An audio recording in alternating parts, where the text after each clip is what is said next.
Hello বন্ধুরা, জয়া সোয়ালে তোমাদের সবাইকে স্বাগত। বন্ধুরা, আমি চলে এসেছি আজকে তোমাদের সাথে একটা নতুন ভিডিও নিয়ে। সেটা হলো ডালিয়া গাছের কন্দ কিভাবে রাখবো সেটা তোমাদের সাথে শেয়ার করব। সাধারণত গাছ যখন আমাদের ফুল শেষ হয়ে যায় তখন আমরা গাছগুলোকে কেটে ফেলে দিই এবং কন্দগুলোকেও আমরা তুলে তুলে ফেলে দিই। তো এই কন্দগুলোকে যদি আমরা না ফেলে দিয়ে যদি একটু যত্ন সহকারে রাখি তাহলে আমরা পরবর্তীতে সুন্দর সুন্দর গাছ করতে পারবো। তো কিভাবে এই কন্দগুলো রাখবো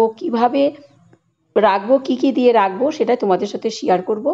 তাহলে চলো যা যাক আগে বন্ধুরা, তোমাদের সাথে আমি কিভাবে রাখবো ভিডিওটা দেখাবো। এই দেখাই ডালিয়া গাছের কন্দ কিভাবে রাখবো, আমি দু রকম ভাবে রাখবো সেটা তোমাদের সাথে আমি দেখাচ্ছি। দেখো, তোমরা জানো আমি অনেক ফুল শেয়ার করেছি ডালিয়া গাছের। আমার অনেকগুলো ডালিয়া গাছ 14-15টা আমার ডালিয়া গাছ আমার হয়েছিল, তোমাদের সাথে ফুল শেয়ার করেছি। এখন এই গাছগুলো প্রায় মারাই গেছে।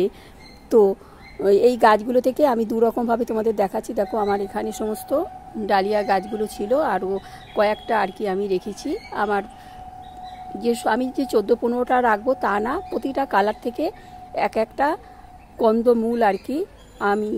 আর কি আমি সংগ্রহ করব গাছের গোড়াতে। যে একটাই হয় তা না, এরকম আলুর মতন 7টা-8টা করে ঝাড় হয়। তো এই গাছটা দেখো, এখানে এই গাছটাও প্রায় মারা গেছে।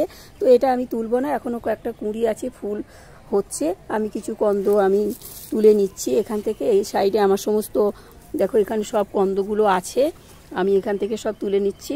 আর কিভাবে আমি রাখবো সেটাও তোমাদের দেখাচ্ছি।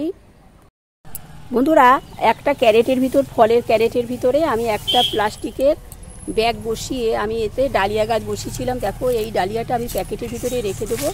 আমি খুঁড়ছি, দেখো সুন্দরভাবে আমি খুঁড়ে নিচ্ছি। আর এখানে দেখো কত বড় বড় কন্দ আর কি হয়েছে, একদম ভর্তি হয়ে গেছে। এই আলুর মতন দেখতে অনেকটা। তো যাই হোক, এইগুলো আমি এই পুরো এই কন্দটা আমি রেখে দেব, এই গোড়া থেকে কেটে দেব।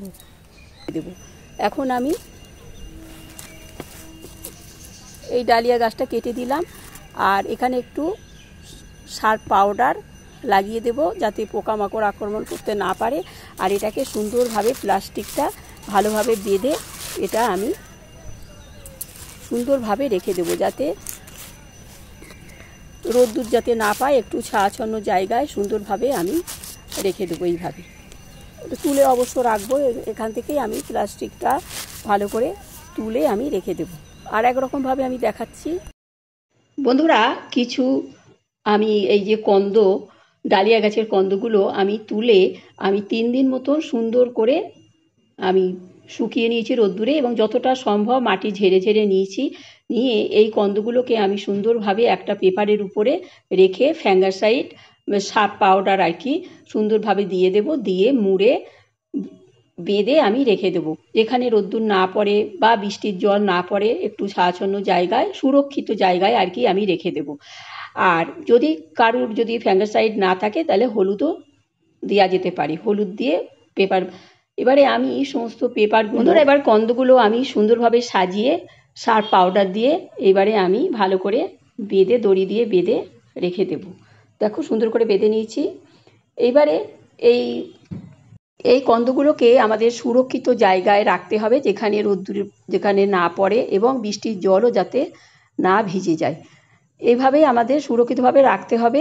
আর যখন আগস্ট মাসের দিকে আমরা এইগুলো মাটিতে দিলেই সুন্দর সুন্দর চারা তৈরি হয়ে যাবে, তখন আমরা কাটিং যে পাউডারটা পাওয়া যায় তার ভিতরে বা অ্যালোভেরা জেল দিয়ে সমস্ত জায়গায় আমরা বালির ভিতরে বসিয়ে দেবো। তখন সুন্দর সুন্দর আমাদের চারা হবে। তখন আমরা তুলে এদিকে ওদিকে সেদিকে বসাবো এবং আত্মীয় স্বজন অনেককেই আমরা দিতে পারবো। তো এইভাবে যদি আমরা কন্দগুলো রেখে দিই তাহলে আমাদের কোনো ফুলের অভাবই হবে না, প্রচুর পরিমাণে আমরা ডালিয়া পাবো। তো সাধারণত সেপ্টেম্বর অক্টোবর মাসের দিকে এই ডালিয়াগুলো পাওয়া যায় না বাজারে। তো আমরা নিজেরাই যদি এই চারাগুলো তৈরি করি তাহলে অনায়াসে আমরা পেয়ে যাব। তাহলে বন্ধুরা, তোমরা আমার এই ভিডিওটা দেখলে, ডালিয়ার কন্দ কিভাবে আমরা সংরক্ষণ করে রাখবো সেটাই তোমাদের সাথে আমরা শেয়ার করলাম। তোমরা কিন্তু আর গাছ ফেলে দেবে না, কেটে কেটে ফেলে দেবে না। এই কন্দগুলো তোমরা এরমভাবে রেখে দাও, দেখবে পরবর্তীতে সুন্দর সুন্দর তোমরা গাছ করতে পারবে। বললাম তোমাদের কিভাবে করবে।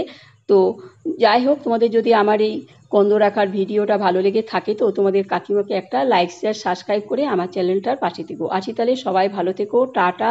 পরবর্তী আরও অনেক নতুন নতুন ভিডিও নিয়ে আমি এসে যাব। আসি তাহলে, সবাই ভালো থেকো, টাটা।